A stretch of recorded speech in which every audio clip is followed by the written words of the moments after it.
মহাভারতের মহাযুদ্ধের আগে কুরুক্ষেত্রের রণাঙ্গনের এক প্রান্তে ছাউনি ফেলেছে কৌরব পক্ষ, অন্য প্রান্তে পাণ্ডব পক্ষ। যুদ্ধের পূর্ব প্রস্তুতির অঙ্গ এটা। এই সময় কৃষ্ণ হস্তিনা নগরীতেই ছিলেন।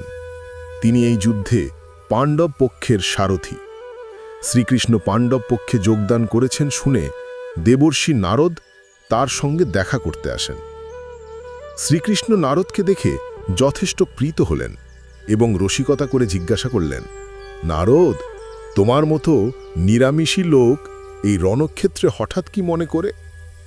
নারদ বললেন, আপনাকে দর্শন করতে ও সেই সঙ্গে আমার মনে একটি প্রশ্নের উদয় হয়েছে।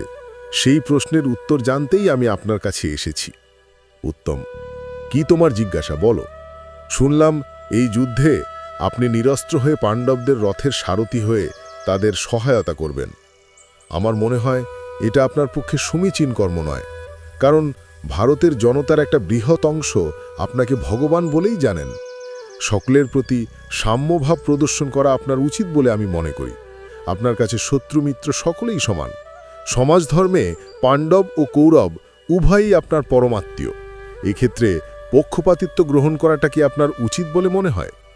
কৃষ্ণ বললেন, নারদ, তুমি নিজে না হয় পরীক্ষা করে দেখো আমি কেন দুর্যোধন বা কৌরব পক্ষ ত্যাগ করে পাণ্ডব পক্ষে যোগদান করেছি। নারদ বললেন, কিভাবে আমি এই পরীক্ষায় ব্রতী হব তার উপায় যদি বলে দেন তাহলে আমি নিজেকে ধন্য মনে করি। শ্রীকৃষ্ণ তখন নারদের হাতে 3টে ফুলের মালা তুলে দিয়ে বললেন, দেখো নারদ, 3টে মালার মধ্যে একটি হচ্ছে পারিজাত ফুলের মালা, বাকি দুটির একটি গোলাপ ও অন্যটি বেল ফুলের মালা। এই মালা 3টি নিয়ে তুমি উত্তম, মধ্যম ও অধম পুরুষের বিচার করবে। বিচারে যাকে উত্তম বলে মনে হবে তাকে পারিজাত ফুলের মালাটি পরিয়ে দেবে, যাকে মধ্যম বলে মনে হবে তাকে গোলাপের মালা, এবং যাকে অধম বলে মনে হবে তাকে বেল ফুলের মালাটি পরিয়ে দেবে। যদি তুমি বিচারধারা ওই 3 পুরুষের অন্বেষণ করতে সমর্থ না হও তাহলে মালা 3টি নিয়ে আমার কাছে ফিরে আসবে। প্রথমে তুমি কৌরব শিবিরে পরীক্ষার জন্য গমন করো। শ্রীকৃষ্ণের নির্দেশে মালা 3টি নিয়ে প্রথমে কৌরব শিবিরে উপস্থিত হলেন। দুর্যোধন নারদকে দেখে সাদর অভ্যর্থনা জানিয়ে আসন গ্রহণ করতে বললেন।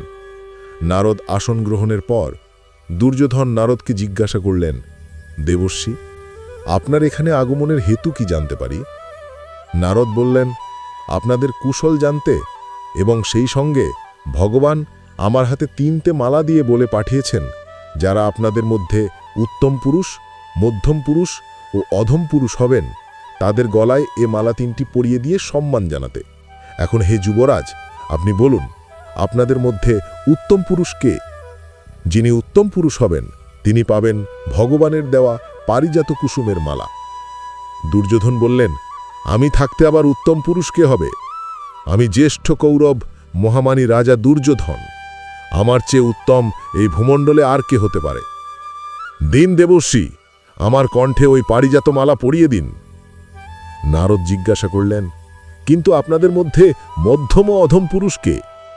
দুর্যোধন বললেন, মধ্যম পুরুষ আমার ভাই দুঃশাসন, গোলাপ ফুলের মালাটা তাকে পরিয়ে দিন।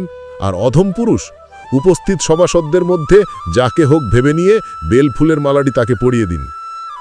নারদ সভাসদদের দিকে তাকিয়ে জিজ্ঞাসা করলেন, আপনাদের মধ্যে অধম পুরুষ কে? সভাসদরা ঘাড় নত করে নিরুত্তর, অর্থাৎ অধম পুরুষ কেউ হতে চায় না। নারদ তখন মালা 3টি নিয়ে বললেন, আমার বিচারে উত্তম, মধ্যম ও অধম পুরুষ বলতে যা বোঝায় তা এখানে কেউ নেই, তাই আমি মালা 3টি নিয়ে চললাম। অতঃপর নারদ পাণ্ডব শিবিরে প্রবেশ করলেন। জ্যেষ্ঠ পাণ্ডব দেবর্ষিকে দেখে খুব আনন্দিত হলেন। নিজে আসন ত্যাগ করে উঠে এসে নারদকে সেই আসনে সসম্মানে বসিয়ে বিনীতভাবে জিজ্ঞাসা করলেন, বরুণ দেবর্ষি, আমিও আমার ভাইয়েরা আপনার কোন উপকারে লাগতে পারি? দেবর্ষি প্রীত হয়ে বললেন, দেখো যুধিষ্ঠির, ভগবান আমার হাত দিয়ে 3টি 3 রকমের ফুলের মালা রচনা করে পাঠিয়েছেন। তোমাদের মধ্যে যে উত্তম পুরুষ সে পাবে পারিজাতের মালা, যে মধ্যম পুরুষ সে পাবে গোলাপ ফুলের মালা, এবং যে অধম পুরুষ সে পাবে বেল ফুলের মালা। এখন তুমি বলো ধর্মরাজ, ভগবানের দেওয়া এই 3টি মালার 3জন অধিকারী কে কে? যুধিষ্ঠির বললেন, দেবর্ষি, আপনি আমার সম্মুখে ওই যে রত্নখচিত অর্ঘ্য উপচারে সজ্জিত শূন্য স্বর্ণ সিংহাসনটি দেখতে পাচ্ছেন? ভগবানের দেওয়া পারিজাত ফুলের মালাটি আপনি ওই সিংহাসনে রাখুন। নারদ মালাটি সিংহাসনে নামিয়ে রেখে জিজ্ঞাসা করলেন, ওই সিংহাসনটি কার? পুরুষোত্তম শ্রীকৃষ্ণের। তার ছাড়া এই বিশ্বে আর কে উত্তম আছেন? তিনি আমাদের মধ্যে উপস্থিত না থাকলেও আমরা তার জন্য ওই আসন তৈরি রাখি। ওই আসনে আমরা অন্য কাউকে বসতে দিই না। নারদ যুধিষ্ঠিরের কথায় আনন্দিত হয়ে বললেন, কিন্তু তোমাদের মধ্যে মধ্যম পুরুষ কে?